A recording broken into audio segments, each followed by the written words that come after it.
Owen Power locked up. Fresh off the heels of the Rasmus Dahlin extension, Kevin Adams locks up Power as well. I love this deal given his potential, but wanted to hear your thoughts.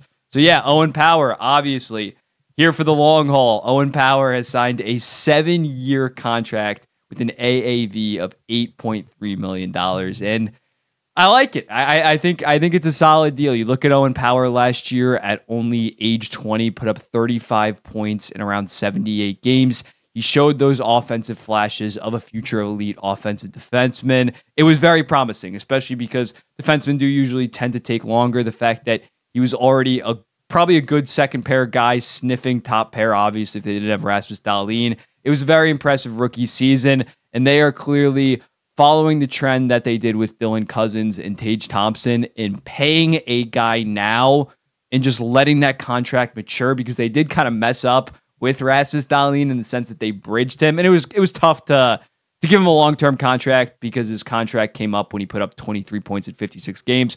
But Kevin Adams is yet again betting on his young guys, betting on the salary cap obviously rising. And when you look at Owen Power, oh shit, it's the wrong thing. Owen Power is an offensive beast. He 96th percentile in terms of even strength offense last year. He is an offensive defenseman. He needs to fix some of his defensive game, but the offense is already there. I don't think he's ever going to be putting up 55, 60, maybe 55, but like 60 plus points just because they do have Rasmus Dahlin. And that's where he does kind of need to develop some of his defensive game because he won't get those power play opportunities. But when looking at Owen Power, if he can be a reliable 50, 55 point guy, shore up those defensive warts, and you get him from age 21, 22, all the way up until 30, you're getting him for his entire prime.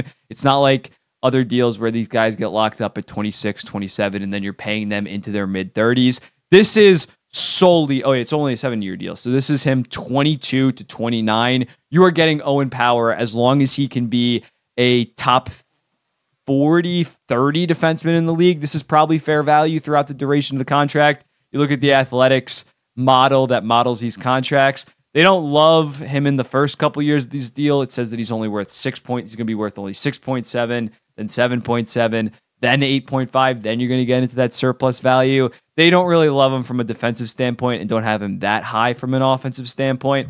But I think overall, Owen Power, he was the first overall pick for a reason. Not that I look at the draft position, but based on the trajectory of his career, gets drafted, very good year at Michigan, NHL ready, NHL body. He played 23 minutes and 48 seconds last year as a rookie on a pretty defensively deficient Buffalo Sabres team. And his advanced stats defensively weren't that good, but in terms of his on-ice goal percentage, he was 55.3%, which was the best out of any Sabres defenseman. And in terms of defensemen that played over 1,000 minutes last year, he was 41st of 149. That's pretty impressive as a goddamn 20-year-old. The one thing I do think that he needs to improve with his game is he's a 6'6" guy, and he definitely is still growing into his body. But despite that, his hit numbers were pretty atrocious last year. He was 4th least in the entire league. And I know you might say, oh, Adam Fox is a pretty good defenseman. Quinn Hughes is a pretty good defenseman.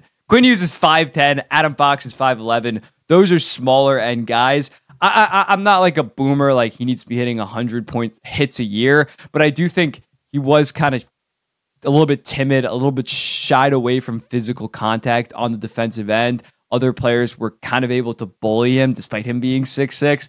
So I think if he has more of an aggressive defensive mindset and is able to utilize his body more, that's only going to improve his defensive game. So I would like to see him in that even a 40 to 50 range improvement this year in terms of hits would be a massive improvement and overall help his defensive game. But yeah, I think that this deal, there's definitely some risk involved in it because we've seen other defensemen in the past kind of stall out while they're young. I don't think that's going to happen with Owen Power, but with him and Jake Sanderson, you cannot say that these are utter steals because we haven't even seen him crack 40 points and be legit elite top pair defenseman. But I think given Buffalo's cap situation, this is a very good deal considering now they have Rasmus Dahlin, Owen Power, Tage Thompson, and Dylan Cousins locked up for under $34 million. I think it's about $35.5 million up until 2030, I believe. 2030.